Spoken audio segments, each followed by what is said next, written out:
세 번째는 축구화가 너무 작거나 큰 경우입니다. 축구화를 꼭 맞게, 즉 작게 신는 이유는 뭘까요? 저 같은 경우에는 축구화 안에서 발이 노는 듯한 느낌을 받으면 뭔가 접지력에서도 손해를 보는 것 같고 킥을 찰 때도 손해를 보는 느낌이라 발에 꼭 맞는 축구화를 신는 것을 선호했었습니다. 정확히는 제 발이 260인데 신발을 260으로 신는 작은 신발을 뜻합니다. 더군다나 그 작은 축구화를 바로 앞서 말씀드린 비만한 몸으로 스터드가 뾰족한 FG를 신었습니다. 아주 종합 선물 세트였죠. 급정거나 급방향전환 시에 모든 스피드와 체중이 발에 실리게 됩니다. 이때 FG 축구화의 스터드는 거의 밀림 없는 접지력을 자랑하기 때문에 스터드와 축구화는 정지합니다. 하지만 저의 비만한 몸은 가속을 멈추지 못하고 계속 밀리게 되는데 이때 모든 하중이 발, 특히 엄지발가락으로 집중되게 됩니다. 그렇게 되었을 때 한 번의 감속만으로 발톱이 멍들고 빠지게 되는 경험을 많이 해봤습니다.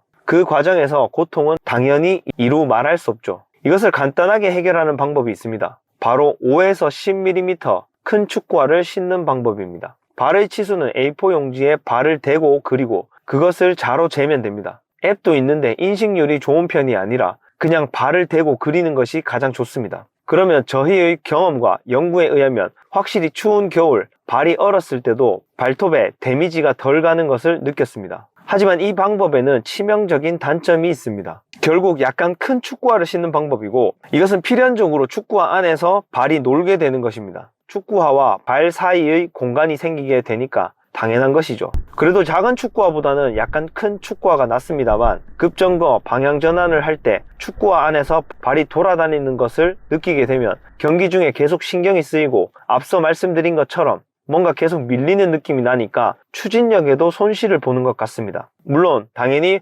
발목과 무릎의 부상 위험도도 높아지겠죠. 이뿐만이 아닙니다. 축구에서 킥과 슈팅은 매우 파워풀하면서도 매우 섬세한 기술입니다. 킥 연습을 많이 해보신 분들은 아시겠지만 축구화를 조금 큰 것을 신게 되면 뭔가 발의 세밀한 컨트롤이 약간 둔해지는 느낌을 받으실 겁니다. 이것은 확실히 체감하실 수 있습니다. 극단적인 예시로 운동화를 신고 킥을 차거나 더 나아가서는 등산화를 신고 킥을 차보시면 확실히 느낄 수 있습니다. 당연히 그럴 것이 킥을 찰 때 공과 지면 사이로 발을 아주 예리하게 집어넣어야 하는데 축구화가 약간이라도 크면 당연히 신경이 쓰입니다. 저희 팀의 누군가는 이를 킥 손실이라고 표현하더라고요. 이 표현을 빌려 쓰겠습니다. 축구화가 크면 킥 손실이 발생합니다. 자, 정리를 하면 축구화가 작거나 너무 꼭 맞는 것을 신으면 급정거 시에 발톱에 모든 하중이 집중되어 발톱이 멍들고 빠지는 부상을 당합니다. 그렇다고 너무 큰 축구화를 신으면 발이 축구화 안에서 놀게 되어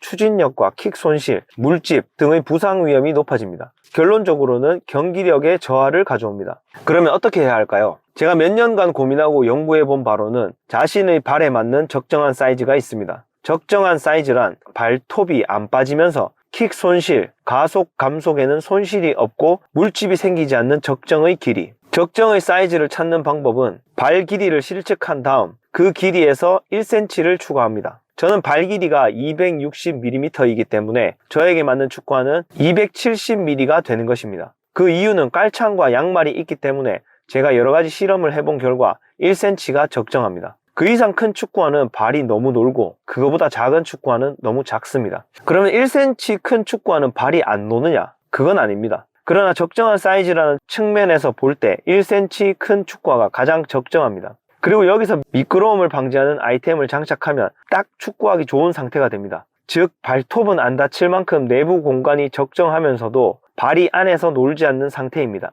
딱 좋은 상태죠. 미끄러움을 방지하는 아이템은 크게 두 가지가 있습니다. 먼저 논슬립 깔창입니다. 논슬립 깔창은 평균적으로 뒤에 소개할 논슬립 양말에 비해 가격은 30% 정도 비쌉니다. 하지만 논슬립 깔창은 깔창을 빼고 넣는 과정이 번거로울 수 있습니다. 특히 저처럼 축구에 미친 사람들은 축구화를 여러 개 돌려 신는 경우가 있는데 이때 깔창을 매일 바꿔서 들고 다니는 것이 상당히 번거롭습니다. 그러다가 가끔 논슬립 깔창을 빼먹고 못 가져가는 경우도 많이 있습니다. 그리고 정말로 축구화를 좋아하시는 분들은 아마 공감하실 내용인데 축구화는 인솔, 아웃솔, 어퍼, 힐컵, 미드솔, 스터드 등등의 구성으로 이루어져 있습니다. 그런데 하나의 축구화가 만들어질 때는 모든 것이 하나의 통일된 기획으로 만들어집니다. 예를 들어 스피드에 특화한 축구화의 경우 모든 것이 경량화와 접지력 증가 같은 하나의 통일된 목적을 가지고 만들어집니다. 그런데 논슬립 깔창을 쓰게 되면 축구화마다의 고유한 감성을 살리지 못한다는 단점이 있습니다.